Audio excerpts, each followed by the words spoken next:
Hey there, folks, and welcome to another edition of Israel Explained. Are we actually getting close to the end of the war edition? So, there's a lot of countervailing pressures right now. Some that seem to suggest that the war is going to end, especially in Lebanon, and some that seem to suggest that the war will go on. Um, Obviously, the ones that are leading towards the war ending are the fact that Israel's two main enemies, Hezbollah and Hamas, are suffering quite a bit. Iran doesn't really know where to take this war, it seems, and therefore Iran is looking for a way out and pushing its proxies to look for a way out. Israel has the hostages issue, which is, of course, time sensitive, and also an increasing problem with fatalities. The number of fatalities the IDF has taken over the last 2 weeks is the highest in all of 2024, and it's not even close. Um, so, all that is leading to pressures to end the war, also the need to return people to their homes, etc. As well, but also there are reasons to continue the war. A lot of them are political. Some of them are military. There's the sense that Hamas and Hezbollah, if they're pushed further, might crack. Then you also have elections in the United States. The fact that Biden is now clearly a lame duck, it will be a week until we know who wins the elections. So, especially if Trump wins, that gives some of the actors, especially Israel, an incentive to wait for Trump to come in, hoping they might get a better deal that way. And then, of course, we also have the whole question of Netanyahu's survival as far as vetoes are concerned from Ben-Gvir and Smotrich. So it's really a mess with a lot of incentives pushing and pulling back and forth. For Hezbollah and Hamas, also there are incentives not to stop the war because right now they're on the back foot and Israel is losing soldiers. So they're hoping that if Israel loses enough soldiers, they will once again be in the driving seat. So that's why it's very unclear where this is going right now. As far as um, what kind of deals are emerging, so Israel has made offers or is negotiating offers on both fronts as we speak. There's a lot of action going on right now surrounding Gaza. So we'll start with that. There's three proposals on the table. One is a proposal by Egypt for a 2 week ceasefire in which Israel will receive 4 or 5 hostages, depending on the report, in return and release some prisoners. Another is a Russian deal, which will involve freeing 2 Russian nationals. Um, that's obviously the smallest deal. And then there's a deal that Israel has laid on the table. The head of the Mossad, Daddy Barnea, put forth the following offer in Doha. It's not clear how the other mediators think about it, but he certainly has taken their advice into account when putting it together. He's talking about a 30-day ceasefire, and Israel will receive 11 to 14 hostages in return. There's going to be an unnamed number of prisoners involved. In this deal, because it's a deal that Israel's offering, one that's acceptable to Netanyahu, we assume he's reneged on offers he's made before, but we assume it's acceptable to him. Israel will not withdraw from Gaza. That means, most likely, Israel will have to offer more hostages than if it accepted the Egyptian deal, which would lead to negotiations for an Israeli withdrawal. Um, the US and Qatar, in this case, if the Barnea proposal goes through, will offer the guarantees that Hamas is looking for that Israel will eventually withdraw. So this will also call for an eventual Israeli withdrawal, but without Israel admitting that, which is a big political problem for Netanyahu. It seems to me that Hamas is going to be very unlikely to agree to that. What Hamas needs in order to agree to anything is a real guarantee from Israel that it will withdraw. If the Americans and Qataris can make it trustworthy enough that their guarantee, maybe. What Hamas need right now in order to not broadcast that they've lost to the entire world and be able to regain their control over Hamas. What they're demanding is a full Israeli withdrawal. That seems less likely to occur than a ceasefire in Lebanon.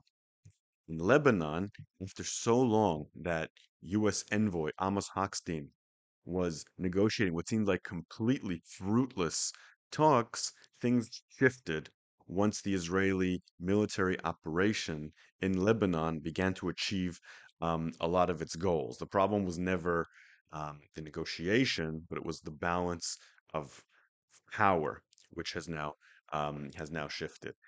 So Hochstein has been able to, while negotiating with the head of the Lebanese parliament and the Israeli government, come to something that seems to be acceptable to everyone or close to being acceptable to everyone. These are the details. We're talking about a 60-day ceasefire, which is going to be an adjustment period in which the IDF will remain in Lebanon, although they will most likely withdraw from certain parts.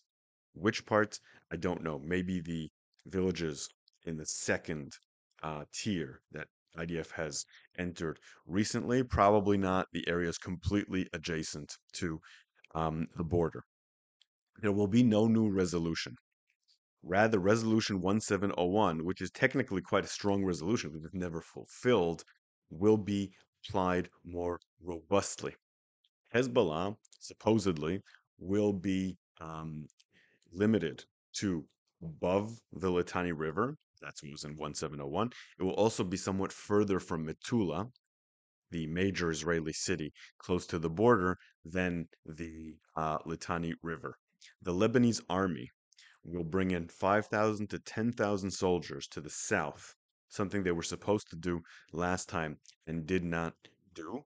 Um, Also, instead of UNIFIL or to supplement UNIFIL, Israel has asked for British or German troops. Unclear right now if that's acceptable to Lebanon, acceptable to the British, or acceptable to the Germans. I'm assuming that if this was offered in Doha, at least some attempt was made to talk to those countries. What Israel's demanding and is has been the main sticking point since the operation started in Lebanon, the ground operation, is the ability to continue to attack Hezbollah if they gather forces near the border. Because the problem Israel had um, prior to October 7th and during this war up until recently was that Hezbollah positioned itself at the fence, near the fence, and no one stopped them, and Israel allowed them to do so in order to keep the peace. Israel's not willing to do that. So what's being offered is a dispute mechanism where Israel, an international one, led, I assume, by the United States, where Israel can submit its complaints about Hezbollah doing this, Hezbollah is doing that, then it will be handled. If it's not handled adequately, Israel will reserve the right to strike in Lebanon. If Israel can get the right to do that, that is a very big deal and shows a lot of weakness on the part of Lebanon and Hezbollah if they're going to be willing to agree to that. Ynet has also said that Russia is willing to help stop Hezbollah weapons from coming in from the east and guard the Bekaa Valley. Of course, it seems very unlikely that that will be an effective mechanism since Russia is closely allied with Iran and Hezbollah and will go along with their needs most likely. Now, this is not a great deal. It's an improvement on the situation before the war, but it has a lot of loopholes. It's hard to see how anyone really keeps out Hezbollah if Hezbollah want to go in. I just don't imagine anyone else fighting Hezbollah hand to hand to stop them from going in, even if it's soldiers that Israel trusts more, like the Germans and the British. They might report it more, they might do more. They're not going to fight Hezbollah. So that's unsatisfactory for Israel. From Hezbollah's position, Lebanon's position, Israel being able to strike in Lebanon is highly unsatisfactory. It's a threat to their sovereignty, etc. So both sides will be doing things that they don't want to, and it's very unsatisfactory to everyone. But there are good reasons to end this war from everyone's position. Israel, since the successful Beeper operation, assassination of Nasrallah, assassination of many other Hezbollah officials, has still has the upper hand in the war, and it's not even close. Therefore, Hezbollah is on the back foot. They're concerned that the damage done to them could set them back by many years. They're also concerned that Iran is not giving them the backing that they want. Iran is pushing them to stop the war. But Israel has reasons to stop too. The reason that they're not declaring publicly is because a lot of soldiers are dying, and ultimately that will lead to backlash in the operation, especially as it runs out of steam. Because right now, there is no clear stopping point to the operation in Lebanon, and that's a real concern. You go into the first tier of Lebanese villages, get rid of Hezbollah there. Now the IDF is in the second tier. Then you go to the third tier. You go to the fourth tier. Even if you went all the way to Beirut, which the IDF is not willing to do, the Israeli government does not want to do, they'll be able to withdraw further north. So now taking over all of Lebanon, it's not clear how you get rid of Hezbollah. And that does not seem like a tenable solution, especially when you're also fighting a war in Gaza, which is also becoming increasingly deadly. Um, there was a report recently, an internal report that was leaked, that Ron Dermer, who's very close to Netanyahu, stated his position that Israel should take this deal, try to improve it, of course, but take this this deal. There are three reasons in that report. One, this was supposed to be a limited operation anyway. It wasn't supposed to go much further than where it is now. So this is a natural stopping point. It also points out, very important element, Israel has achieved something important with this operation. Not only has it weakened Hezbollah, but on a political diplomatic level, it's managed to decouple the Lebanese front from the Gaza front. What do I mean by that? Well, up until now, until this operation, Hezbollah was saying it will never stop firing as long as Israel's operating in Gaza. The success of the Israeli operation has made them drop that. And now they are clearly willing to come to a deal without them. They're negotiating very seriously. That's a major achievement for Israel. And what Dermer is saying is Israel should capitalize on it before maybe it loses it once the war turns in the other direction. And the IDF, without any clear plan on what to do next, or it has plans, but it's not clear what it would achieve to continue going, as asked to stop. They think it's a good time to take a deal and move. There's also an interesting theory I've heard about what Hezbollah is doing. Now, you probably have heard that Hezbollah has a new head. We're talking about Naim Qassem. You may know him from a famous video where he was seems to be hiding inside a closet after Nasrallah was killed. Now, Naim Qassem is a very well-known individual, but also has always been considered, how do I put it, not leadership material. He's someone who's liked, but someone who people don't take seriously. Now, because of that, uh, there's a lot of talk going around that he was appointed by Hezbollah to be a sort of fall guy for whoever's in the shadows running Hezbollah right now, which may actually be just Iranian IRGC generals or maybe people lower on in the command, because Qasem isn't really seen as someone who understands how to fight wars and so on and so forth. So he might be the leader to make a deal so that later on others can blame him, whether it's Iran or a new Hezbollah leader. So he's being seen as maybe a fall guy for a deal.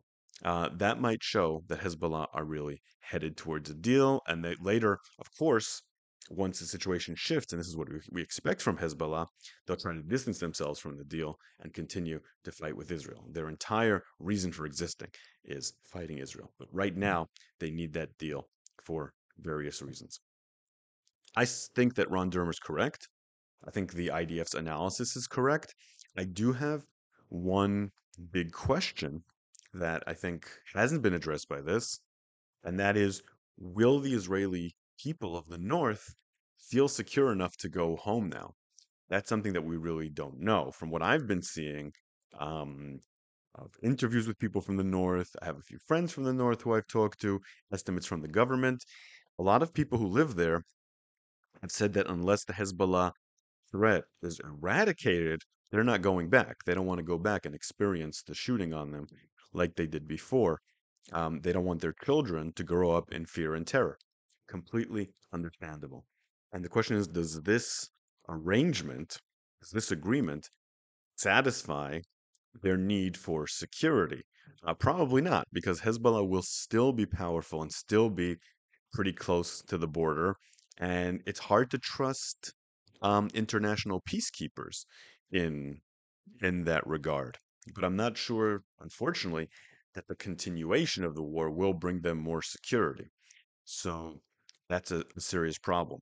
From the Israeli government's perspective, they want to stop the war, bring them back, rebuild the infrastructure, rebuild the cities, because it's been a real point of contention and a sign of weakness that they've been unable to do that for over a year now.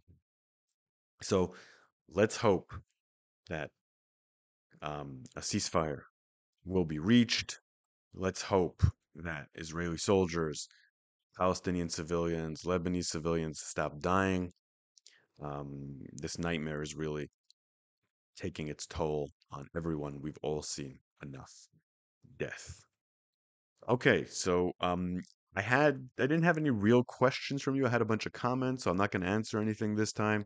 If you like what I do here, consider supporting me on Patreon at Shael Media. Listen to my podcast, History of the Land of Israel podcast, and I will see you here again next time something interesting happens.